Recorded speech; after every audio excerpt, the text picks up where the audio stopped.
wherever. Douglas Orane spent over 30 years at the operational and later board levels at GraceKennedy Group and has witnessed and also drove a raft of changes at the conglomerate.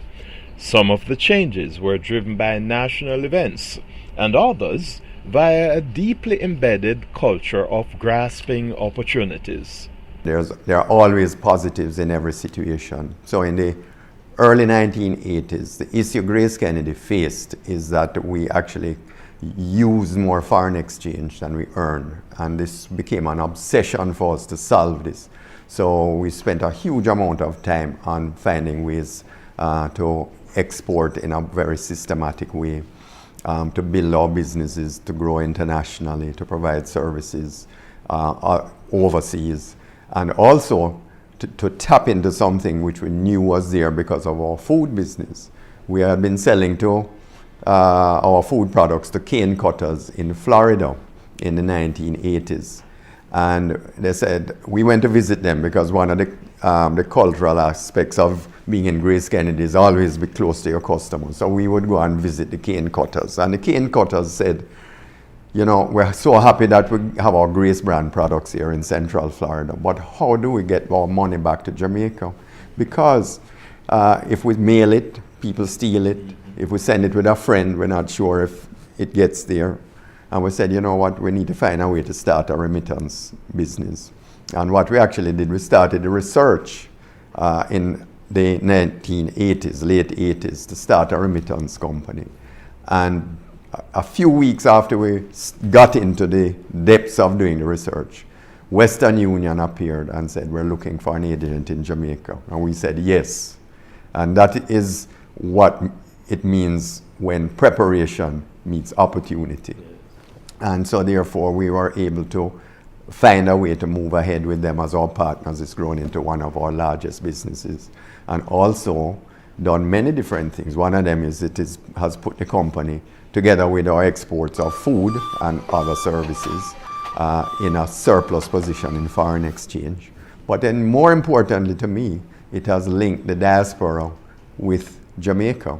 And that is central to our strategy. Now, GraceKennedy Group has built on that early foray into the international markets and now exports goods to over 60 countries, earning valuable foreign exchange. Nowhere was Orane's problem-solving skills more tested than at the turn of the century, when the Anglo-Dutch company Uni-lever severed its business ties with GraceKennedy, which sold many of its household brands, triggering a loss of almost 30% in revenue. Uni-lever, through whatever globalization issues they had, decided they were going to fire GraceKennedy. So one morning this gentleman from Uni-lever walked in and handed me a letter, and it said, "You're fired, you're not our distributor anymore." And they were the largest portfolio of international products we had in our range. So what it did was to put that division, the largest division in GraceKennedy, into a huge loss position.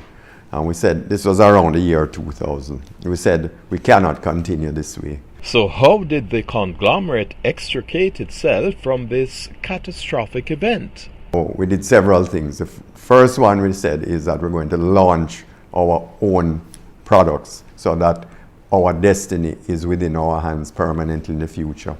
So we actually put together a team over the next few months and launch a whole range of products. That's where the springtime range of products comes from. That's owned by GraceKennedy. They were launched at price points which were actually much less than what the Uni-lever products were. So they're very, very successful. Now, we did some other things. We recognized that we needed to run the business differently. So we actually closed down the business one Friday afternoon and started it over on Monday with a totally different way of functioning, much flatter, with more of our people out on the road selling, dealing with customers. And also the compensation system was based on how much sales, profits and collections we made. And it's worked extraordinarily well because everybody knows now what pays their salaries, which are those three items. And so we have never looked back from then. Of course, the main ingredient of successfully navigating that almost catastrophic loss of the Uni-lever distributorship was Orane's assembly of an elite team of personnel to focus on the problem. At the time, he described the team to me as his SWAT team, and that so-called SWAT team comprised personnel such as Erwin Burton, Hilary Webby, Earl Patrick, and Tony Lawrence. Next week, the final segment of this gripping business story in The Achievers, or medium for celebrating entrepreneurial success. I'm Owen James.